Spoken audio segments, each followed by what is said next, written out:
am Sky David. I am our staff attorney here at NC CASA, and we are excited to talk to y'all about the Stalking ToolKit. Awesome. Okay, can everyone see that? Okay. Feel free to drop your questions in the chat. I can't necessarily see them, but we also have my MSW intern in the space today, Hannah. So Hannah, if you want to help us just kind of monitor the chat, that would be great. So the toolkit is really intended for advocates at rape crisis centers or at other in other spaces where you are providing services to victims of stalking and sexual violence. And so this could be people at more culturally specific organizations. It could be people who work within potentially like a DA's office or the court system or anything like that. If you're working with victims, this toolkit can just come in handy as far as helping to better understand stalking and the intersections with sexual violence, as well as understanding kind of some of the nuances of stalking. As we move into the digital age, we really put a focus here on technology in stalking and the way that technology can be used. And we also provide some handouts and things that advocates can use with survivors and victims of stalking to help them, document. So as we move through, we'll kind of just point those things out, but that's kind of the intention of the toolkit and how it can be used. So I have a table of contents here. And so we start off with talking about some stalking statistics. I guess before we get into it, are there any questions or topics that people came to the meeting today hoping we would cover so that I can make sure that we do that? You can put in the chat or unmute yourself.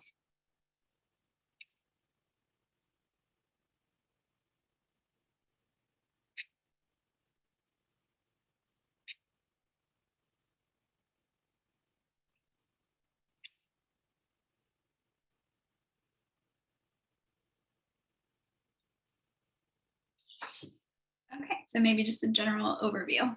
Well, if anything pops up along the way, just let us know. So we start with some stalking statistics to just kind of, ground ourselves in what the landscape around stalking is. And so then we're going to talk about, oh, I see a chat. Are there any policy changes you all are looking at going after? Okay. I'm going to let Sky answer that. I don't know if you want to answer that now or later. I can answer it now if you'd like. For stalking specifically, there is sort of a nuance around our stalking statute, and that's 14-277.3a. And that nuance is that there is a court, the Court of Appeals actually a couple of years ago struck down our stalking statute as unconstitutional, the way that it's written currently, because of that indirectly language. For those of us in the field, advocates, that stalking is often done indirectly, but there was a particular fact pattern where someone never actually interacted with the person. And so the court found that simply sending gifts and other means of communication was not enough to take away that person's rights under a stalking statute. So we have seen that come up. However, the way that they wanted to rewrite that would have been more harmful for survivors. And so as a result of that, we've kind of laid off of it. So as our law currently stands, a court has found that to be unconstitutional. But as far as other particular stalking related matters, we are not currently working on any. Awesome, thank you. I guess if people have ideas, you want to hear them, Sky? Yeah, okay, yeah. So Amanda or anyone else, if you have any particular policy changes you'd like to see, you can talk to Sky about that. So As Sky pointed out, North Carolina does have a stalking statute. And so we just kind of have the definition here, and there are 4 parts to it. And so this is really helpful when you're working with someone, because as we know, stalking is incredibly difficult to kind of bring a case against a person. And so this kind of helps break down like what is needed most of the time in order to do that. And it can be really helpful for advocates to walk this through with the survivor, particularly if you're working with someone who says, you know, that they've gone to law enforcement so many times and nothing has happened, being able to explain kind of this process, you know, not to minimize their experience or to negate it, but to help them understand, like, I get why this is so frustrating. This is kind of what the definition is. So how can we kind of work within that to help you get to where you need to be, I guess. And Sky, if you have anything to add.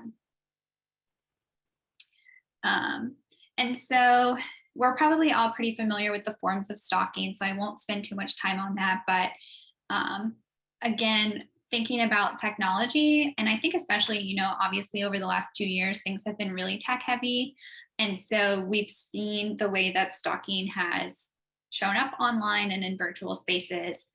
So I think we're going to just continue to see more of that. So being aware that it's not always someone showing up in person, but how else are they kind of, you know, showing up?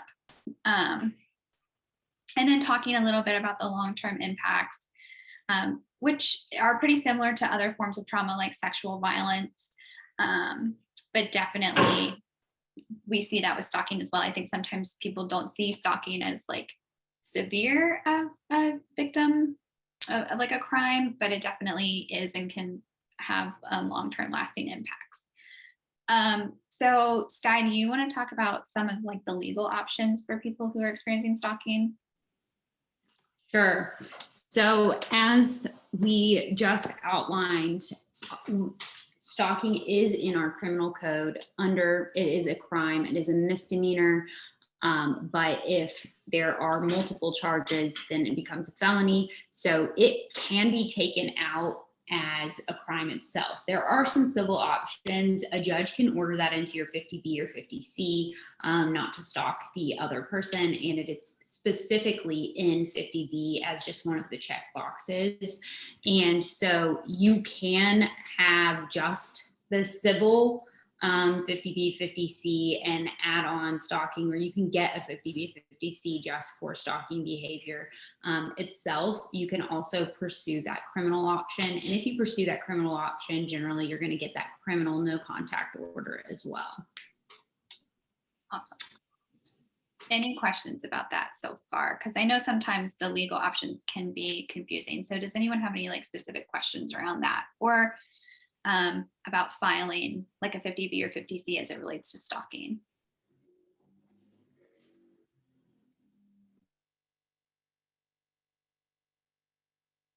If the stalker breaks the 50C, is it possible that it can become criminal?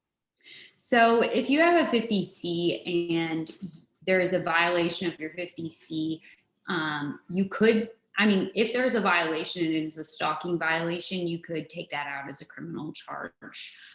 It wouldn't be, the violation of the 50C itself would not become criminal.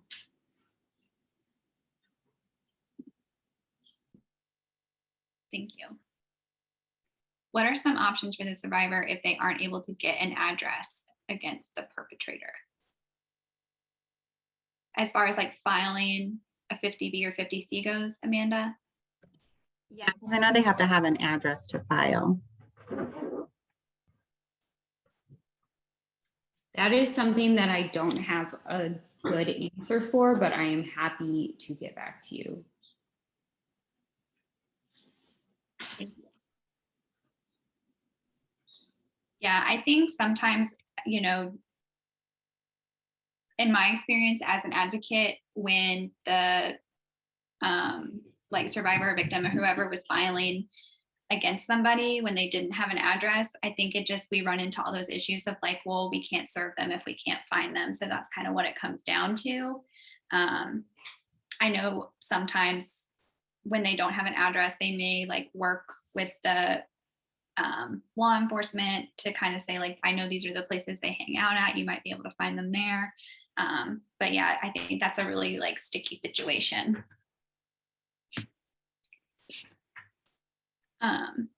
So if there's more questions, just pop them in the chat. So as we move into the stalking, sexual violence, and technology, we kind of talk about, I think a lot of times when we think about stalking, obviously we are thinking about it from the perspective of an intimate partner or like someone that we've crossed paths with at some point, someone that we know. And so like sexual violence, most stalkers are people that we know.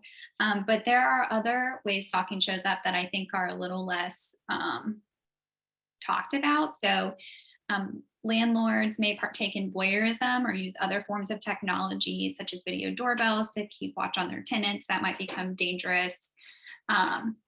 We can see this in different institutions, whether that's law enforcement, military, corrections. They have the potential to misuse technology by erasing footage of sexual violence, harassment, or threatening to release such footage as a means of gaining power or control. Also coworkers and the way that technology can be misused in the workplace. And so these are all kinds of things that we may not always think about as it relates to, you know, the intersections of violence and stalking, sexual violence and stalking and technology, but these things do come up. So it's just helpful to be aware. And so non-consensual tracking tools, I'm really interested if folks have had experiences working with survivors as things like air tags and tile have come out. Have people had victims, survivors come to them, you know, worried that they're being tracked by one of these devices? I know, you know, there's GPS monitoring that people put on people's cars, but air tags and tile and those kinds of technologies are relatively new. So do people have survivors that are coming in talking about this, and kind of what has your approach been so far? Things like that.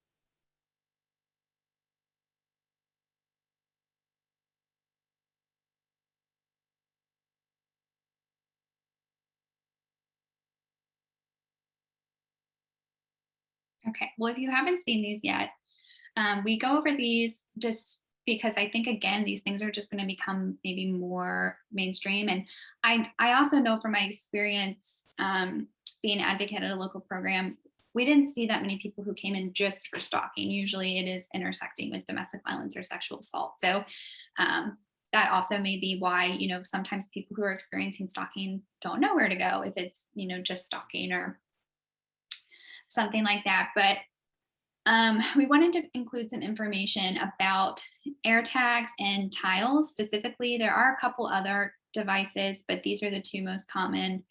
And so if you're not familiar with air tags, we do an overview of those. And basically, they are devices that pair with iPhones, and they can pair with other phones as well, but they work best with iPhones.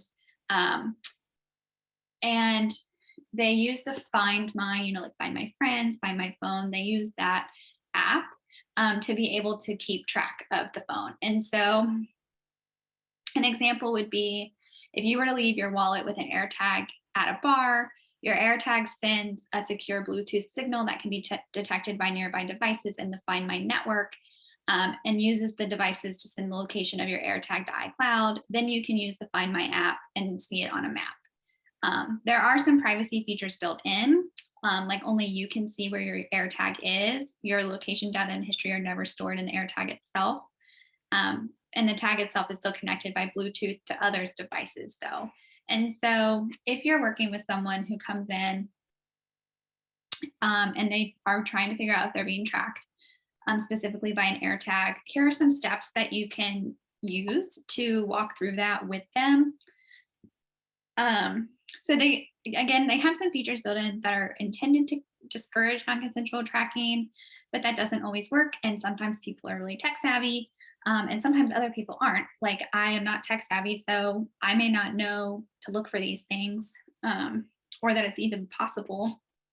And so some ways you can kind of figure out if you're being tracked are use the Find My app. If you have an Apple device, tap items and select the item you're looking for.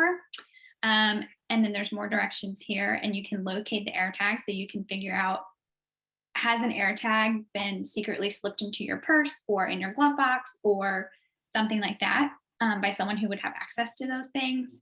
Check your bags, cards, clothing.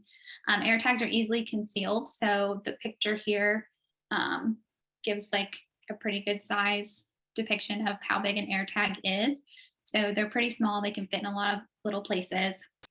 If you have an iPhone and you become untethered from the AirTag because whatever the AirTag is tracking is too far. So if it's tracking your phone and your phone gets too far away from the AirTag for more than 24 hours, you'll be alerted through a pop-up on your phone or a beeping from the AirTag itself. If your AirTag is paired to an Android, you would only hear the beeping. It does not tell your phone. And so, that can make it really tricky. You may not hear the beeping and your phone may not get a pop-up. And if you cohabitate with the person that you suspect is tracking you within a 24-hour period, it's possible that they're tracking you, but you wouldn't get a notification because once the device is retethered to the AirTag, then the 24-hour resets. So just kind of being aware of that. And it's possible that someone tracking you could have paired an AirTag to your phone. If this is the case, you would not get a notification because you probably would not become untethered. And this is when you can check your phone to determine if the AirTag is paired with it. To disable an AirTag, you can follow the instructions on your phone, or you can take the battery out. The battery life of an AirTag is about 1 year. Any questions about that or thoughts? Because obviously, like, technology is crazy, right?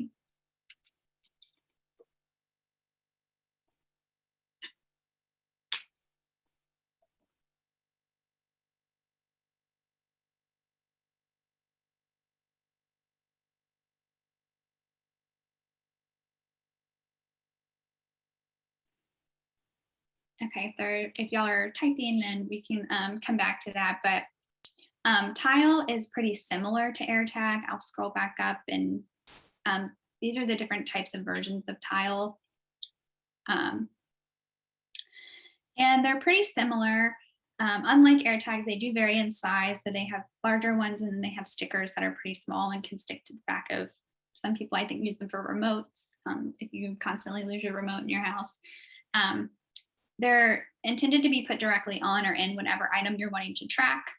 So an example of Tile, which again, really similar to AirTag, is if you're to leave your keys with a Tile on the ring in a lift and someone else gets in the lift with the Tile app, you would be alerted of the location of your keys, even if you didn't know that other person. And so that's what kind of can make it scary, is like these networks are of people that you don't even know, but they can still track your stuff.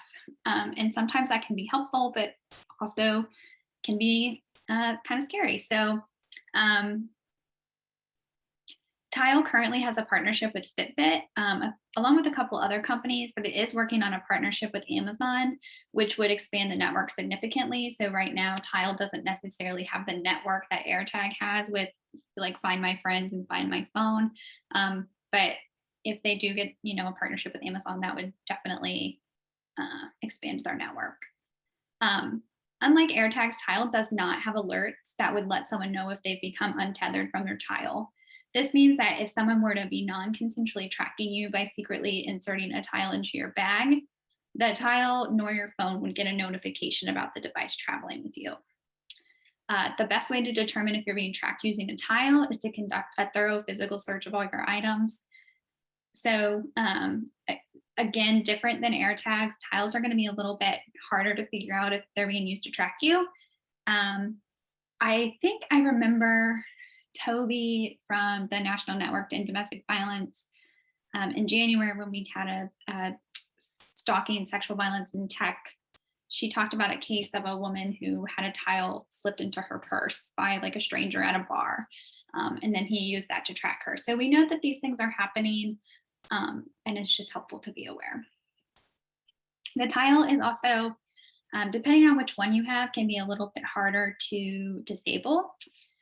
For the larger ones, you can slide off the back and remove the battery. However, the slim and the sticker don't have batteries that you can change, and they have a 2 to 3 year battery life. So if you find that you're being tracked using a tile, talk with a support person about your safety plan and what the best course of action is in terms of disabling or removing the tracking device. Because we know sometimes with stalking, it can potentially be more dangerous for that person to just, like throw it in the water or something like that and escalate the stalker. So talk about your safety plan, but just to be aware that the tile device is a little bit more difficult to disable. So I'm gonna let Sky talk about non-consensual porn. So if you have attended any of the other non-consensual porn sharing of private images webinars that Leah and I have tag teamed together, you are intimately familiar with this topic. We did pass 2 separate laws in North Carolina in 2015 and 2017 that addressed, as you know it, revenge porn or non-consensual sharing of those private images. And what is interesting about our law here is that we learned from some problems that were created in other states. Those are things like, let's say, the common example that you heard a lot from folks was the celebrities whose images were taken off the internet or taken off their laptops, not the internet, and then shared around. Anyone in possession of those under some of these state laws would be liable for sharing and receiving those non-consensual images. So in North Carolina, in order to correct that and also to make sure that the bill would pass, the law here says that it is someone who knowingly obtains that image, and they have to have the intent to coerce, harass, intimidate, demean, humiliate, or cause financial loss, or cause other people to do that in order to be found guilty of this charge. So that also includes folks who decide to take a photo of someone without their consent. So the person who is depicted in the photo either doesn't know that their photo was taken, let's say they were asleep or incapacitated to some extent, or they use a different photo and then alter the photo to make it look like it's someone else. So all of that is covered under non-consensual sharing of private images. And so if you are above 18 in North Carolina, that's a felony. If the offender is below 18, it's a misdemeanor, but the second offense is a felony. Any questions about that so far?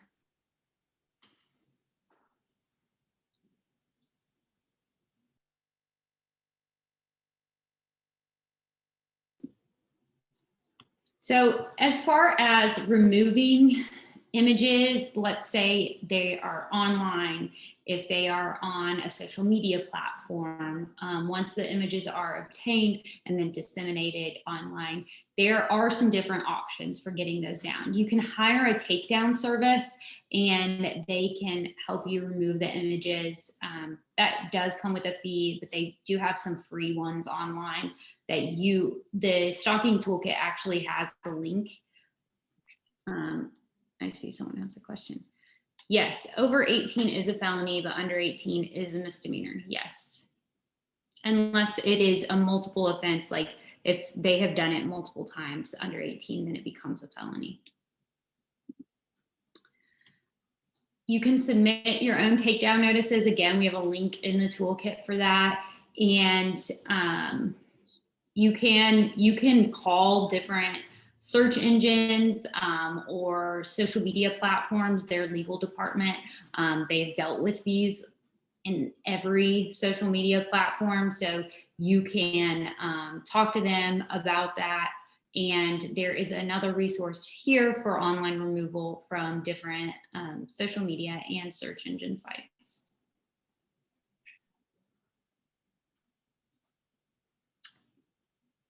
The criminal proceedings here, what I just covered, you can see here under 18, that is a misdemeanor. Subsequent offenses turn it into a felony. And if you're above 18, that is a felony. Just like anything else, you can bring a civil case against someone, and you do have that lower standard of proof in those cases. So you don't really need as much intent evidence that you would need in a criminal proceeding. And you can file for damages, whatever loss, maybe you lost your job because of these images, something like that. You can file for those damages plus attorney's fees. So if there's any other questions about that, feel free to put them in the chat or interrupt me and unmute. And so we're going to talk more now about creating a safety plan. And so if you're an advocate who's worked with survivors or victims experiencing stalking in the past, you may already be aware of this, but for some folks who may not, when we're talking about creating a safety plan for people who are experiencing stalking, a lot of things may be similar to other forms of intimate partner violence, but also sometimes we know that stalking occurs from a non-intimate partner. And so some things that may be helpful to talk to someone about are changing up their daily routine. If they always take the same way home or go to the same grocery store, they may want to change routes.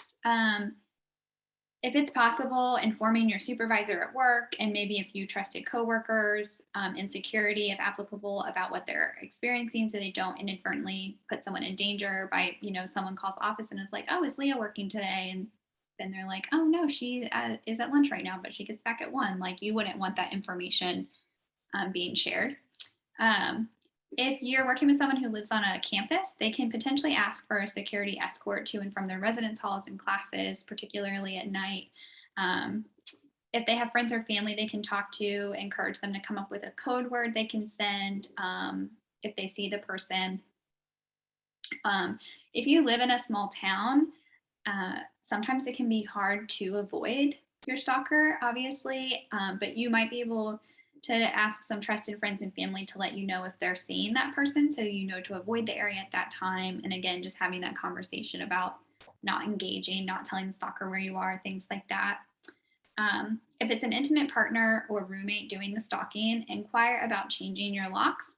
And there is a link in here for more information about North Carolina landlord-tenant laws as it relates to getting your locks changed. And this is something, again, we may think about more domestic violence or sexual violence, but again, there's a lot of intersections, and sometimes stalkers are really crafty and they find a way to make a copy of a key or something like that. So you can get your locks changed, and you can learn more about that on that link. Again, you're going to want to do some safety planning around technology, and so ensuring that your location on all your devices is turned off, as well as making sure your location is not being shared through specific apps.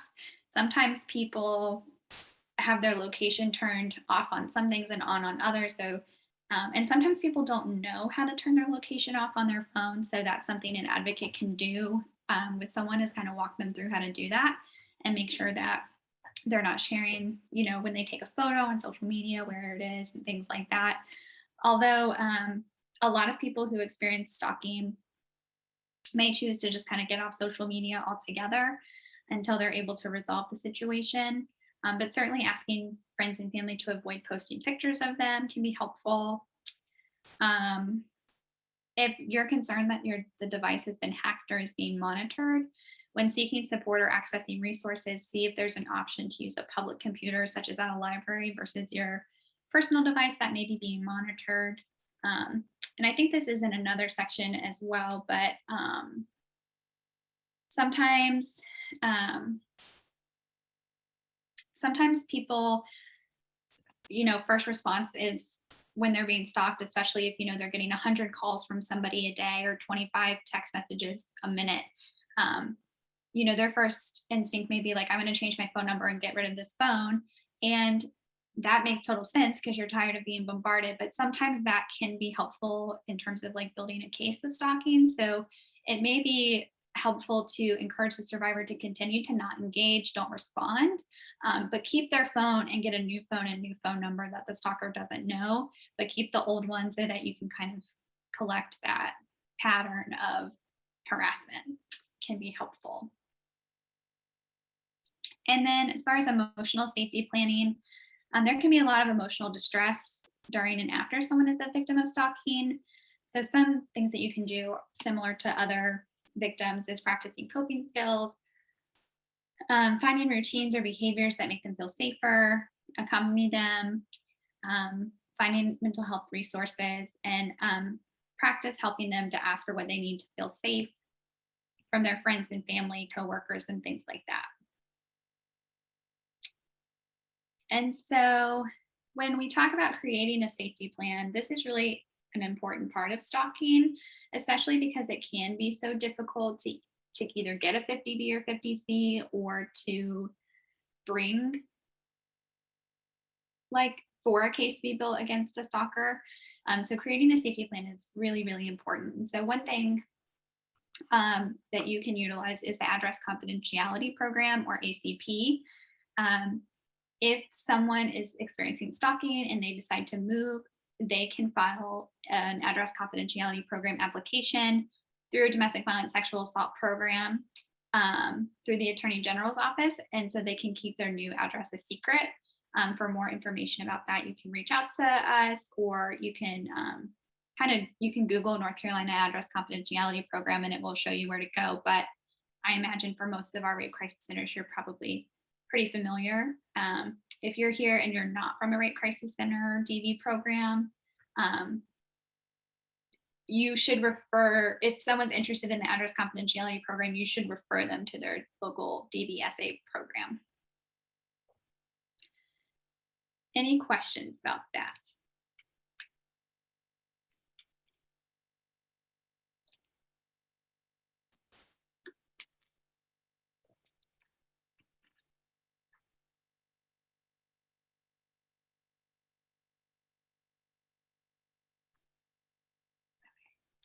And so one of the most important parts is documentation. Again, part of that stalking statute is you kind of have to prove that there's this pattern of stalking behavior. And so even the smallest gesture is important to take note of. So when you're working with someone and you're thinking about documentation, it's really tedious. It can be frustrating. It can be re-traumatizing.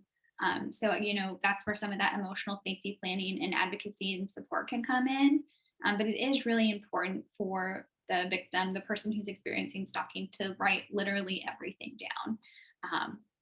I think it's helpful to write down dates and times, the event that took place, and how it made them feel, because there's also that piece around having to establish that it causes a reasonable person fear. And so for that person being able to describe, like, this is why it made me feel scared, can also be really helpful. And sometimes you may think you'll remember that, but when there are so many things that happen and our trauma response kicks in, sometimes we can forget. So having all that written down can be really helpful.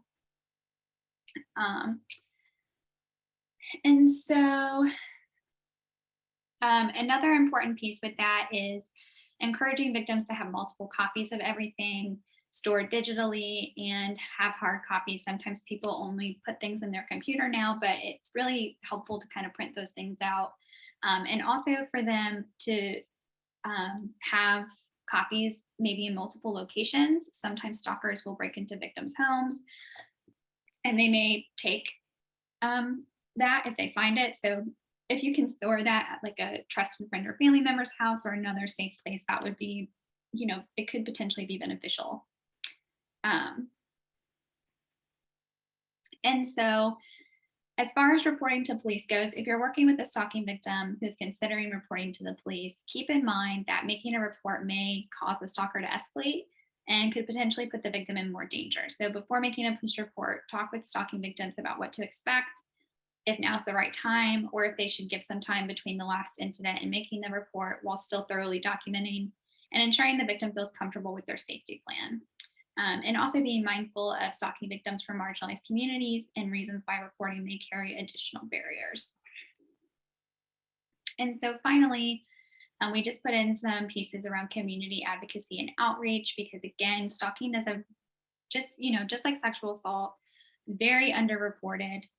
People don't necessarily understand it. And part of that can come from our cultural romanticization of stalking behaviors and like our cultural perceptions that a stalker is always like the creepy guy standing in the bushes, like waiting, taking pictures of you through your window. And sometimes that's true, but oftentimes it's not. And so being mindful and aware of that and being able to educate your community on that can be really helpful.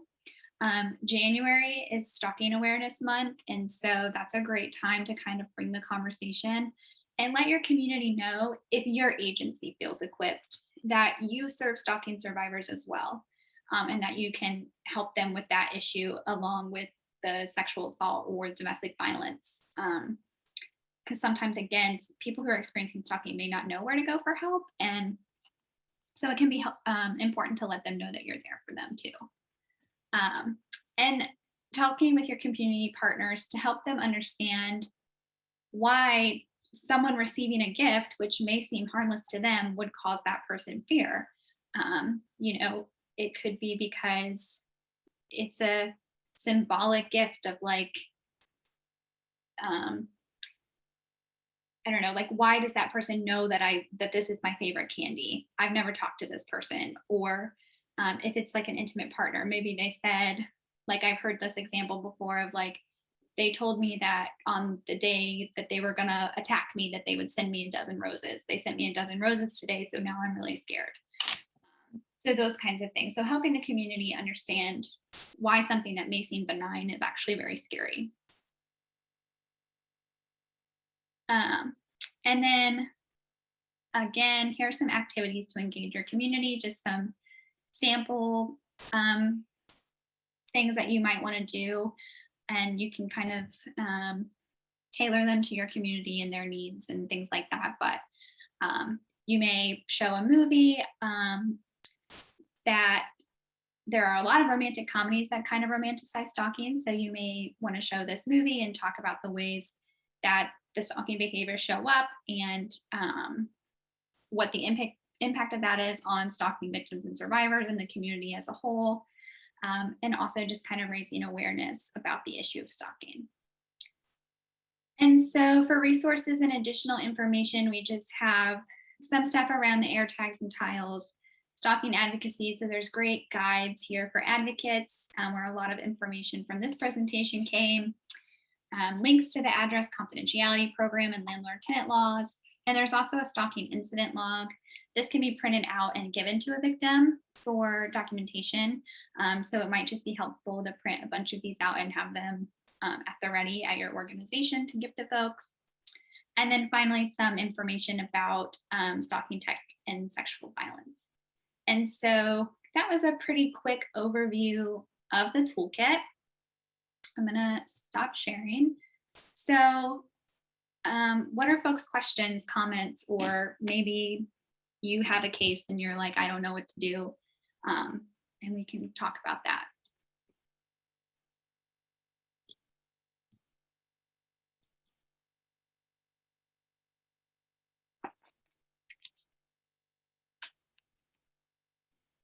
Oh, great question. Where can we access? I will put a link in the chat, but you can also find it on NC CASA's website.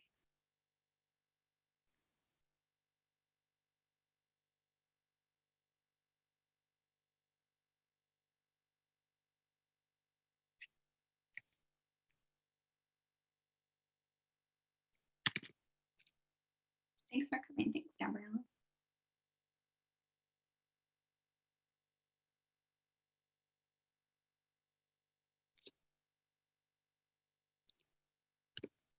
Any other questions, things that you need clarification on, anything we touched on that you're like, I didn't know that?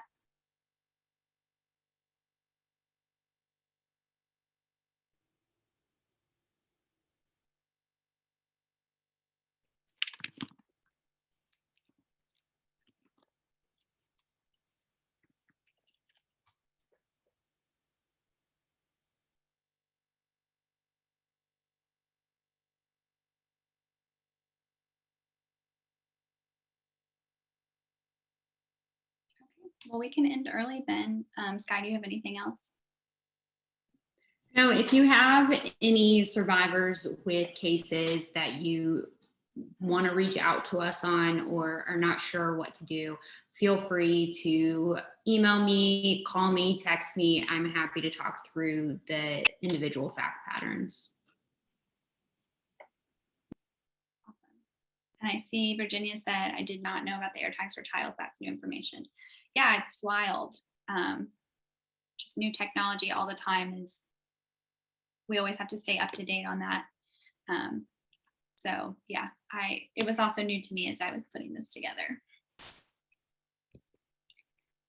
Great. Well, I put both of our emails in the chat. If anyone has any specific questions, feel free to reach out to Sky or I, and I hope that this is helpful. Again, I know sometimes we don't get people who are coming in to use our services that are just experiencing stalking, and there tends to be a lot of overlap, but it also has an impact. And so I think it's just helpful to be aware. And